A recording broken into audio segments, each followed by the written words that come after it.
What is up with Chris Paul? What's going on? Is he vaccinated, best you can tell? And why don't we find out? Like, is it a close contact? Does he have it? Like, why aren't we learning all of the details and that leading me to ask you a question 5 different ways, Brian? From what I have been told, he was vaccinated, and he is unfortunately has a breakthrough, what they call a breakthrough infection. He is COVID positive, or was tested COVID positive last week, despite being vaccinated. And that's actually happened with a couple of NBA players, and it's a reminder of why they still have protections.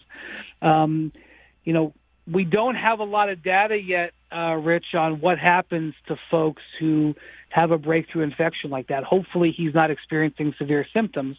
But during the season of the NBA players who tested positive, you either had to go through 2 back-to-back negative tests, or you had to go through 10 days after your symptoms stopped. And almost every player who tested positive was out for about 2 weeks. And again, I wish I could say, well, there was 35 players who tested positive with breakthrough infections, and there was a bigger sample, but I don't have it.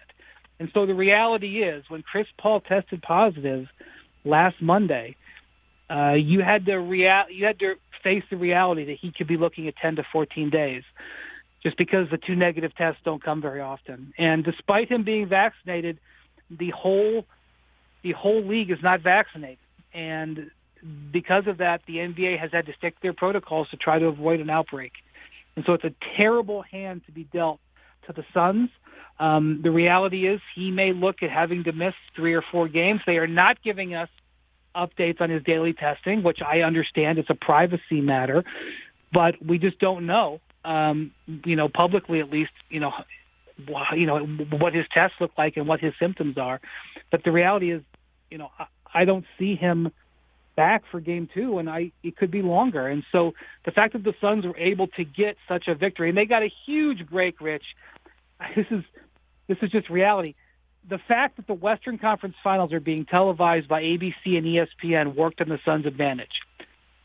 And that is because ABC, ESPN was guaranteed a Sunday afternoon game, whether that was going to be game 1 of a series or game 7 of a series. And because it was an afternoon game, TNT typically doesn't do afternoon games. They do evening games.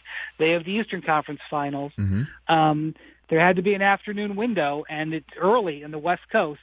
And so the Clippers have a 36-hour turnaround. And that, I do think, played a role in the Suns being able to go up 1-0. So as bad a luck as they had getting the Chris Paul infection, they did get some fortune to catch the Clippers on tight rest, and I think it contributed that, and of course Devin Booker's brilliant game. They're up 1-0, and that's a great win without Chris Paul. Hey, you watched all the way to the end. Thanks for that. Watch more right here.